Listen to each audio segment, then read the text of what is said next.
یرید اللہ ان یخفف عنکم، اللہ تو چاہتا ہے تم سے ہلکا کر دے بوجھ.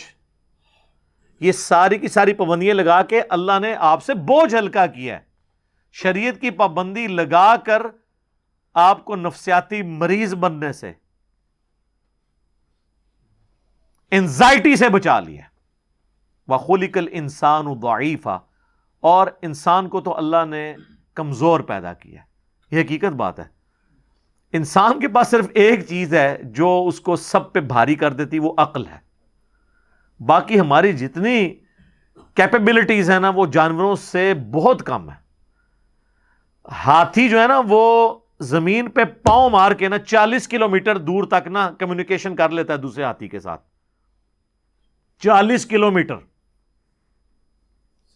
کتے کی سونگنے کی حساب دیکھ لیں.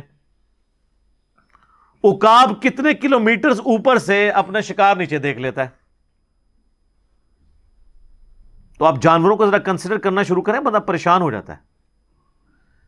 یہ جو سرخاب آتے ہیں رشیا سے، جب وہاں پہ زیادہ ٹھنڈ پڑتی ہے تو وہ ہمارے سب کانٹیننٹ میں آتے ہیں.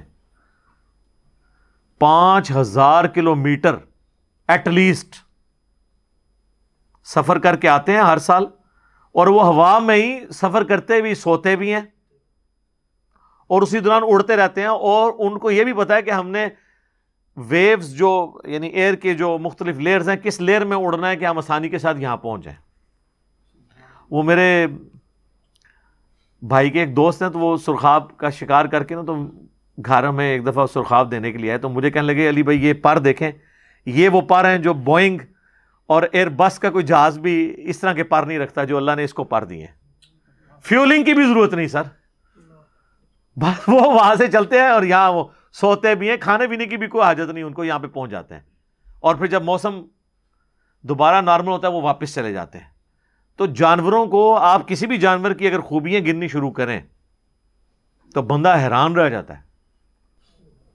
اچھا یہ جانور بھی تو بیمار ہوتے ہیں، ان کو بھی زخم ہوتے ہیں، ٹھیک ہو جاتے ہیں. اور کپڑے اللہ نے ایسے دیے ہیں ان کو کہ بدلنے کی بھی ضرورت نہیں ہے.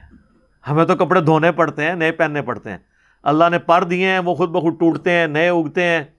صفائی والا معاملہ بھی ان کا ہوتا رہتا ہے، ان کو کوئی نلاتا دلاتا نہیں ہے. تو آپ ایک ایک اگر جانوروں کی کوالٹی دیکھیں تو انسان تو آپ کو نظر آئے گا کہ واقعی یہ جو اللہ نے فرمایا میں خلق الانسان ضعیفا، اتنا کمزور ہے انسان کہ آپ انسان کے بچے کو ٹیبل پہ رکھ دینا وہ نیچے گر جائے گا، لیکن آپ بلی کا چھوٹا سا بچہ بھی ٹیبل پہ رکھیں وہ نیچے نہیں گرے گا. اس کی جبلت میں اللہ نے ڈال دیا. یہ جو مرغیوں کے چھوٹے چھوٹے چوزے جب نکلتے ہیں انڈے سے، کس اسکول میں جاتے ہیں وہ؟ دانا چگنا سیکھنے کے لیے، پانی پینے کے لیے. اور جب چیل آتی ہے تو وہ اپنے ماں کے پروں کے نیچے آتے ہیں. ان کو کس نے یہ ساری چیزیں سکھا دی ہیں؟ یہ اللہ تعالیٰ نے ان کی جبلت میں، انسٹنکٹ میں ساری خوبیاں ڈال دی ہیں. اور انسان کو صرف ایک چیز ہے، وہ عقل، جس کی وجہ سے اس نے سب کو قابو کیا ہوا ہے.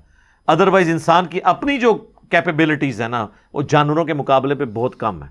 انسان بہت کمزور ہے، جانوروں سے ڈر جاتا ہے. لیکن عقل دیکھیں آپ کے، عقل کی وجہ سے اتنے بڑے بڑے ہاتھی شیر ان کا شکار کر لیتا ہے.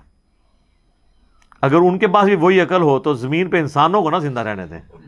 ہاں جی جناب، بس وہ آپ ایک عید قربان پہ صرف ایک ہی بیل ذبح کریں گے، باقی بیل پھر آپ کو ذبح کریں.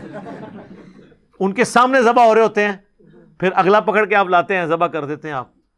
ورنہ اگر وہ یہ دیکھ لیں کہ یہ اس کا کیا مطلب ہے جو ان کے ساتھ ہو رہا ہے ہمارے ساتھ بھی ہونا ہے، تو آپ بیل میں جتنی طاقت ہے آپ اس کو گرا سکتے ہیں اگلے بیل کو. انسان اپنی عقل کی وجہ سے چل رہا ہے لیکن ہے کمزور.